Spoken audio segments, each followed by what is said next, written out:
Once upon a time, John, tired of living alone, decided it was time to find himself a companion.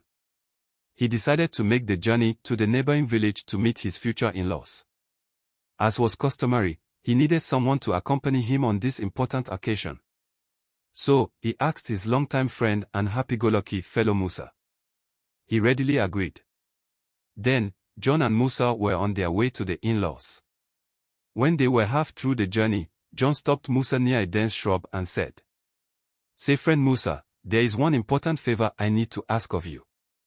"Yes, friend John, let me know what it is I can do." "Do you see this herb?" said John. "Yes, friend. It is the herb used to cure a tummy ache," said Musa. "Well done, friend," said John. "When we get to my in-laws' place, they will give us food. When I eat the food, I may suffer from a tummy ache. Friend, you will quickly run back to this exact place, to this shrub. Dig up the roots and bring them back to cure me." Musa agreed and they continued their journey. At sunset, they reached the in-laws' village. John and Musa were well received and given a room to rest. Both John and Musa were hungry and looked forward to the meal. A feast was made in their honor and brought to their room. As they took the first bite of the meal, John interrupted Musa. "Friend, I think that problem is already starting. My tummy is rumbling and is starting to ache. Do you remember the herb? Rush and get me some of it. Otherwise, I may not survive the night." Musa panicked and quickly sprinted off to get the herb for John's tummy. Meanwhile, John settled comfortably and devoured the whole feast all alone. When he had his fill, he called for the dishes to be removed. Soon, Musa, huffing and puffing, tumbled into the room with the herb. "Here you are, friend," I ran as fast as I could. "I found the tree. I dug the roots and I brought them to cure your aching tummy." John exclaimed, about that. "As soon as you left, my tummy suddenly felt better and I could eat. Now I feel quite strong." "So, where is my food then?" asked Musa. John told Musa the host had cleared the dishes. Musa was disappointed, but the two friends went to sleep. In the middle of the night, hunger kept Musa awake. John suggested a plan to steal and eat a ram from the pen outside.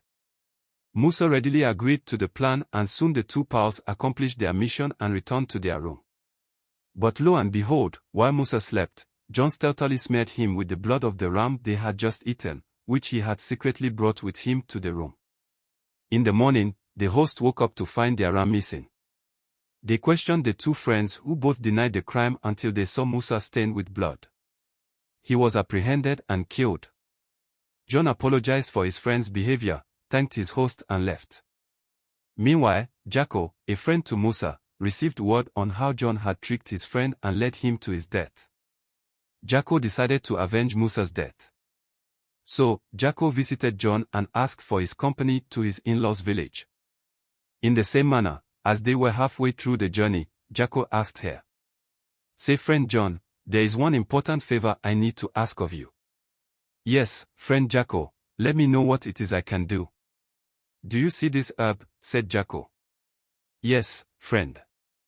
It is the herb used to cure a tummy ache." "Well done, friend," said Jacko. "When we get to my in-laws' place, they will give us food. When I eat the food, I may suffer from a tummy ache. Friend, you will quickly run back to this exact place, to this shrub. Dig up the roots and bring them back to cure me." John agreed, but before they continued their journey he excused himself for a bathroom break. Without Jacko noticing, John secretly dug up the roots of the shrub and hid them away. They continued their journey. At sunset, they reached the in-laws' village. As usual, the visitors are welcomed, given a room and they retire for some rest. Soon, food was served. "Friend," said Jacko, "I think that problem is already starting. My tummy is rumbling and is starting to ache. Do you remember the herb? Rush and get me some of it.